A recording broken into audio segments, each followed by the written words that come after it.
हे आपण लसूण मिरची आणि जिरे घेतले ते बारीक करून घ्यायचं. नंतर गव्हाचं पीठ 1 वाटी, ज्वारीचं पीठ 2 वाट्या, डाळीचं पीठ 1 वाटी आणि बाजरीचं पीठ 1 वाटी असं आपण पिठाचा अंदाज म्हणजे प्रमाण घेतले. त्याच्यानंतर कांदा, कोथिंबीर आणि ती मिरची बारीक करून घेतलेली ती मिक्स करायची.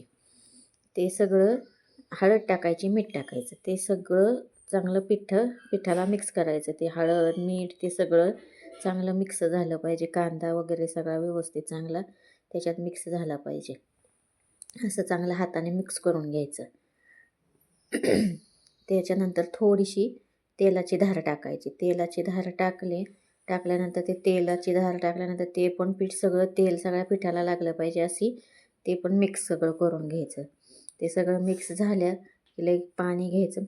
पाण्याने मग ते मळून घ्यायचं. चांगलं असं जास्त पातळ नाही मळायचं, घट्ट असं झालं पाहिजे.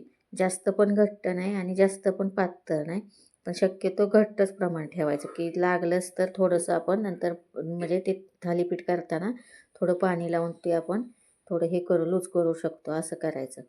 आता हा झाला आपला पिठाचा गोळा मळून तयार करून झाला. त्याला 5 ते 10 मिनटं भिजत ठेवायचा. म्हणजे थोडासा मुरला पाहिजे, असं भिजायला पाहिजे.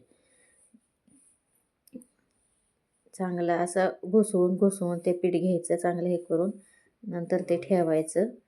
चांगलं 5 ते 10 मिनटं भिजलं पाहिजे. नंतर सुती कापड घ्यायचं आणि खाली पोळपाट ठेवायचं. त्या कापड चांगलं भिजवून घ्यायचं अगोदर. नंतर मग ते आपण करायच्या अगोदर थोडंसं त्या कापडाला पाणी शिंपडून घ्यायचं, पाणी लावून घ्यायचं. नंतर ते थापायचं. पाणी लावतच थापायचं. 3 बोटांनीच थापायचं. करंगळी आणि अंगठा साईडलाच ठेवायचा. त्या 3 बोटांनी सरकवत राहायचं. मी ज्या पद्धतीने सरकवते त्या पद्धतीने सरकवत राहायचं. थोडं आपल्या हाताला चिटकायला लागलं ते पीठ की पाण्यात हात घालून घ्यायचं. हे झालं. आणि हे झालं बघा. असं जास्त मोठं नाही करायचं. त्यातले त्यात आपल्याला जेवढं जमन तेवढ्या मापानेच करायचं. त्यानंतर असे 4 ते 5 बिळं पाडून घ्यायची आणि तिकडे गॅसवर अगोदरच तवा तापायला ठेवायचा. नंतर त्याच्यावर तव्यावर थोडंसं तेल टाकून घ्यायचं. नंतर हे असं उचलायचं आणि त्या तव्यावर टाकायचं. थोडं 2 सेकंद थांबायचं आणि नंतर ज्या साईडने असं ते कापड निघतं त्या साईडने काढून घ्यायचं. नंतर पुन्हा परतचं पण करायच्या टायमिंगला थोडंसं पाणीच लावायचं कापडाला.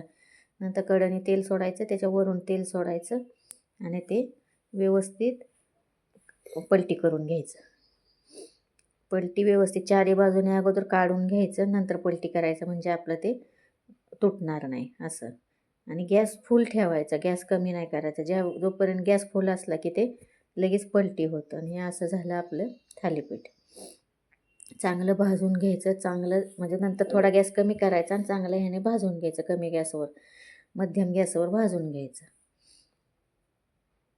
हे आपलं साध्या पद्धतीने म्हणजे जेवढे आपल्याकडे पदार्थ आहेत साध्या पद्धतीने गावाकडच्या पद्धतीने तयार केले. हे झाले आपले थालीपीठ तयार.